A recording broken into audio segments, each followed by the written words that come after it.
Welcome to the Crime Report. My name is Ron Chinzer, where every Friday we cover some of the most shocking, outrageous crime stories in our country. While many of our politicians are happy to ignore the problem, we here at Juno News are not. But we need your support. Please consider subscribing at junonews.com. So first off, let's talk about what happened in Burlington, Ontario. On June 25th, a woman was followed by a suspicious truck while driving her Porsche in North Burlington. Now, she pulled into a school parking lot because she was afraid and she wanted to get away.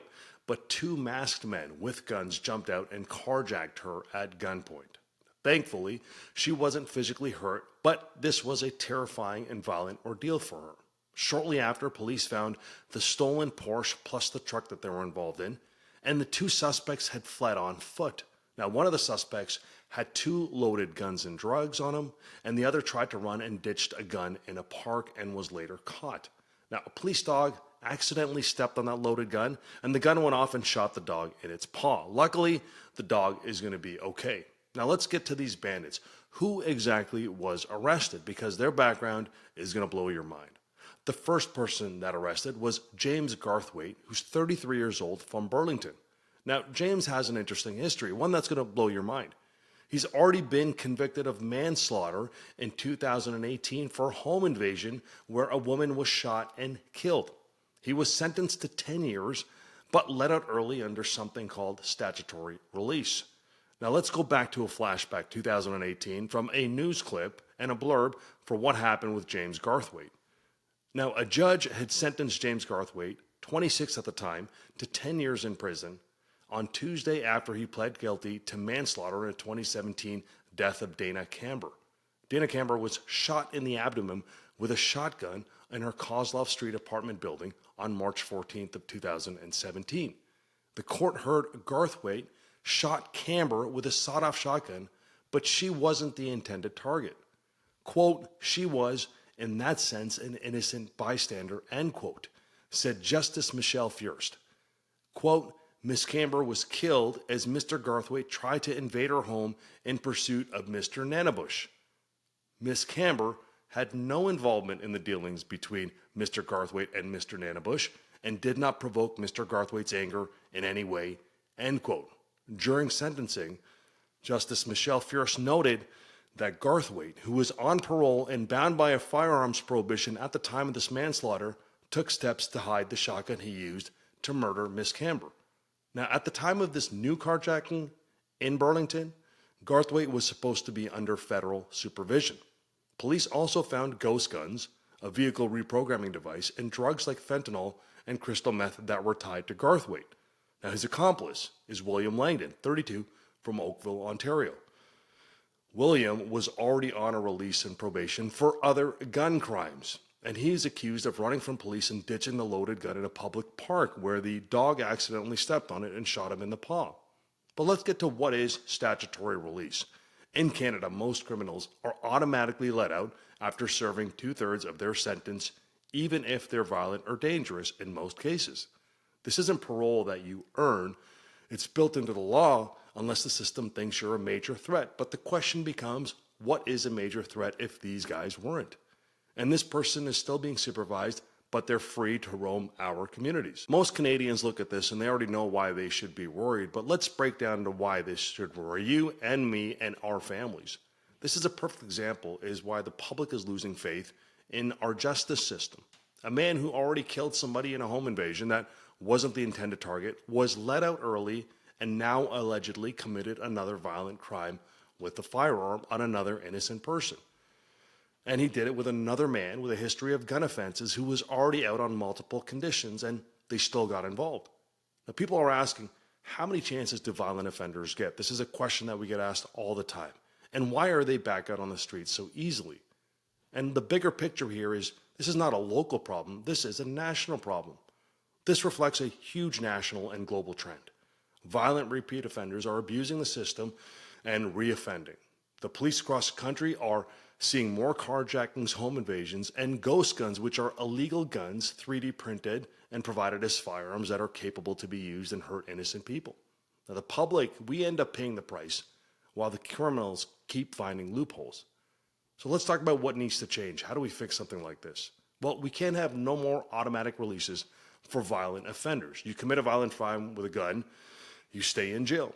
We have to make carjackings and home invasions their own separate, unique criminal code offenses with appropriate mandatory jail time. We absolutely need to tighten up bail and probation offenses. In this particular case, both people had a violent history and were still allowed to serve their sentences out in public. And we need to crack down hard on ghost guns and stolen vehicles all over the country because they are tied to organized crime groups. And we need to focus more on protecting our victims. We can't make things easier for repeat violent criminals. We need to reprioritize and rebalance putting victims over repeat violent offenders. Now let's flash forward. Just east of Burlington and just west of Toronto Sandwich, right in the middle, is a place called Etobicoke. Now, at 4:30 in the morning on June 21st, a family of three, including an 11-year-old boy, were woken up by the sound of glass shattering in their home. Four masked men came into the back with hammers, broke the rear patio door, and stormed the master bedroom. The mother, who was there with her husband, froze in fear. Luckily, her husband, a legal gun owner, grabbed his shotgun from their bedroom, but he didn't have time to load it. Now, when he approached these four masked men breaking in the back door, they saw him with the shotgun, which wasn't loaded, and that was enough for these suspects to panic and run, leaving the home without stealing anything. The home security footage has gone viral and had captured them fleeing out of the front door. Police were called and the investigation is ongoing, and to today, no arrests have been made. Now, how does the family feel about this? Look, this break-in lasted about 17 seconds, but the mother said this 17 seconds lasted for a lifetime. The family actually immigrated to Canada 6 years ago and now fear for their safety and the safety of their family. They say this kind of violent home invasion is far too common in the greater Toronto area. The mother said, "There's a criminal situation in this country. I hope the government will do something." It's not just this one case. Nearly 24 hours later, a near identical break-and-enter and home invasion happened just north of Etobicoke in a place called York Region. In that case, 5 masked men smashed through the rear glass door, very similar to what happened at Etobicoke, while the homeowners were asleep. The police haven't confirmed if these two home invasions are connected, but the method and timing are strikingly similar. We would call that in the policing world MO or modus operandi. How were things done?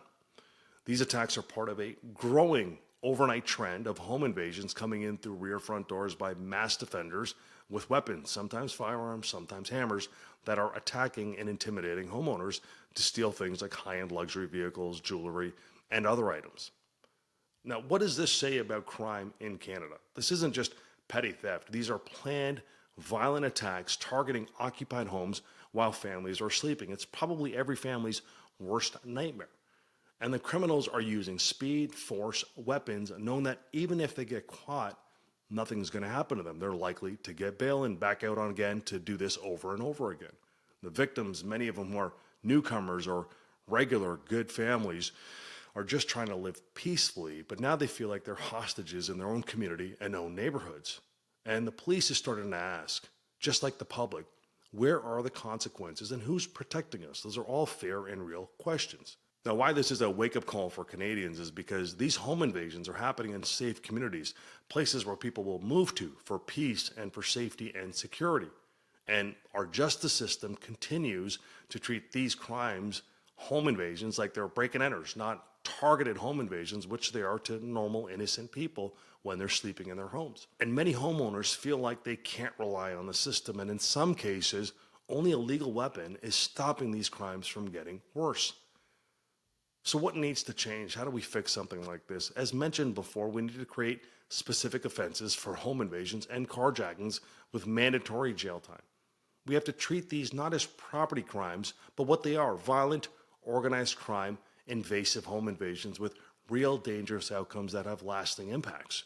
And we need to fast-track investigations and prosecutions of home invasions, especially when they involve young children that are in the home.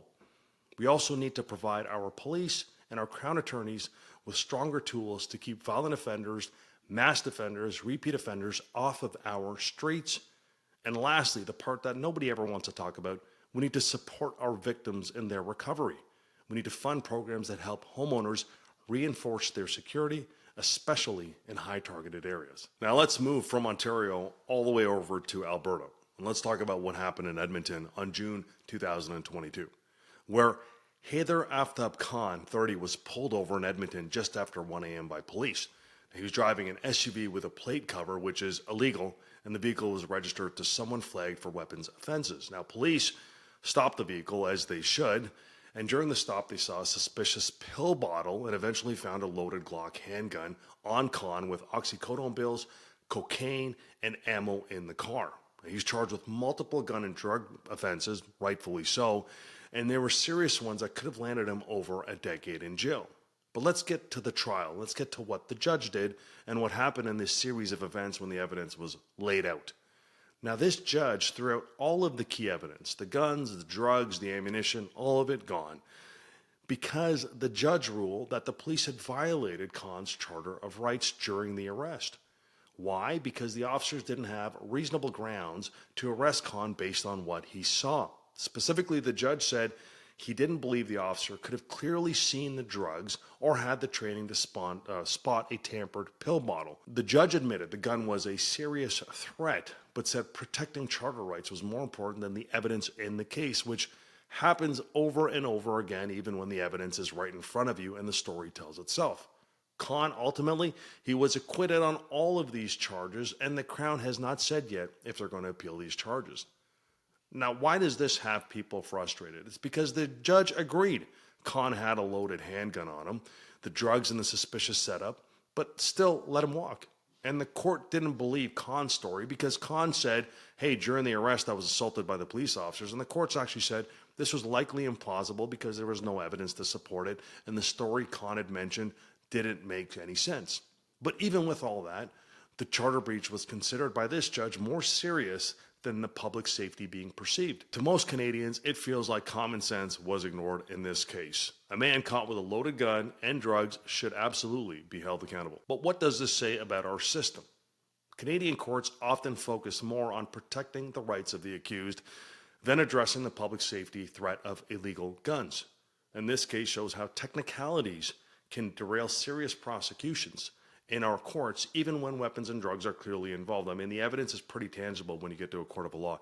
Here's the gun, here's the drugs, here's what I saw. But even then, the court says, well, Mr. Khan's rights were breached, and we're going to ignore all of that, even though they're physically present. Meanwhile, lawful gun owners are facing tougher regulations while people caught carrying loaded illegal guns walk out the front door of the courthouse. And by the way, these guns are likely sourced to illegal smuggling from the United States. Now, here's the big picture. Why does this matter on a larger scale? Because it's not about a single case. This is about a bigger trend across the country. Police and prosecutions across Canada are struggling to keep repeat armed offenders off of the street. And public confidence in the justice system is completely eroding, especially when we see these repeat high-risk reoffenders constantly being let out on legal technicalities.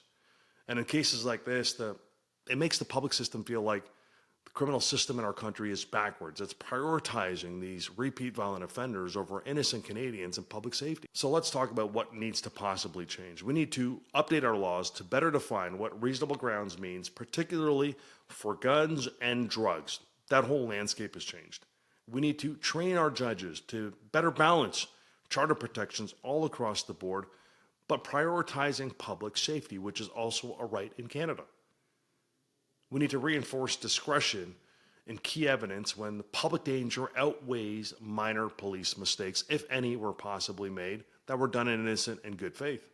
And we should reform the charter test to stop obvious threats from being dismissed on technicalities and minor mistakes again in the police application. Again, ones that are of good intent and goodwill. Without any of this, we're going to continue to see major cases like this where the hard evidence is brought in front of you continue to get pulled. And trust me, if you were to see across the country how many of these cases don't even make the news, it would blow your mind. Now, outside of Ontario and Alberta, let's talk about something that drew national criticism this week. It's come to light that a new report shows that between 2013 and 2024, Immigration, Refugees, and Citizenship Canada, we're going to call them IRCC now, designated roughly 17,500 foreign nationals as rehabilitated, allowing them to apply for entry into Canada despite having past criminal convictions in their host country. Now, these people were initially barred under Canadian law, but the IRC granted exceptions if 5 years had passed from their last criminal conviction or their sentence, and the person had shown good conduct since. So imagine this. Canada had 17,500 people from other countries that were allowed to come into our country after either being sentenced or convicted of a variety of crimes, and we as Canadians have no idea. It wasn't until this recent report that got brought out that we're now questioning, well, who have you allowed in our country already at a time when mass immigration has been one of the top 3 topics talked about in every election and every newscast over the last couple months. Now, once Canada has determined that they've been rehabilitated, they're allowed to enter Canada either as visitors, as workers, as students, or immigrants, provided they meet all of the normal visa requirements. But let's define how rehabilitation works for the IRCC. Now, again, this law allows rehabilitation after 5 years of a conviction or sentence in your host country, and you finish that sentence abroad. Now, the IRCC reviews cases, and it considers 3 things. Number 1, it considers the seriousness of the crime. Now, that's really broad. We don't know what defines a serious offense. Is it a theft of a car? Is it a home invasion? Is it a murder? Is it involvement with a terrorist organization? All really clear and normal questions to possibly ask, especially in the global landscape that we're at. But we have no idea what is defined as a serious crime. Second to that is your behavior since your conviction. And again, we're relying on, and the IRCC is relying on, their host country to be able to say that this person's behavior has improved. Well, look at the cultural differences across the world. And again, we're looking at potentially compromised host countries and their legal authorities to provide us information to say, yes, ever since this person served their jail time or they were convicted in our courts for potentially serious crimes, they've been a good person and you should allow them to have it. This creates a host of issues that we've seen repeated from many other countries. And it's just destroyed any confidence we have in our immigration system in Canada. And lastly is, what was the person's community support or stability in their home country? Now, Canada is a beautiful country. I love this place. And I always remind people that there is nowhere else to go after Canada. And if you look at a lot of our immigrant population, when they come to Canada, it's for 2 things, safety and security. Additionally, it's a place where they can give their children a better life. But a lot of them are fleeing other countries that are really infested with organized crime groups, terrorism, or a complete lack of an ethical government. So when they come here, they're looking for a better life. But we have no idea what the support systems are back home, nor should there be an expectation that somebody coming from that country would have the ideal situation. So the big 3, seriousness of the crime, their behavior after their conviction, and what is their community support and their stability back home, really draw this big question mark for all Canadians to say these 17,500 people, how did our government make any sort of determination that all 3 were mad at or satisfied to the degree of letting almost 17, 18, 19,000 people into the country with a past criminal conviction. Now, why this alarms Canadians is we have no breakdown from the IRCC. We have no idea in categories of serious, violent, or nonviolent offenses of all of these people that were giving forgiveness to allow them to enter the country. And conservative MPs have been bringing this to light, saying, where is the transparency?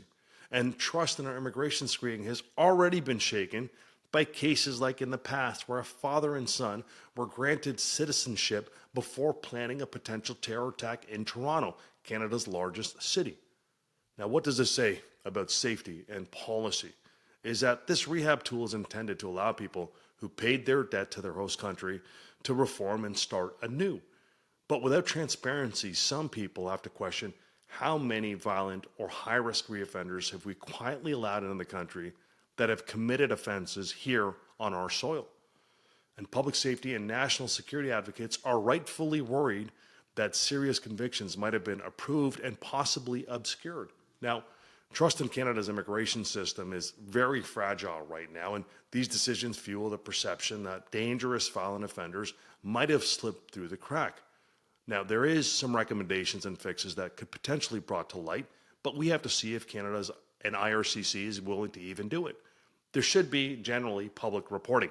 The IRCC should publish at least a summary of breakdown every year of offenses types, violent for nonviolent, for example.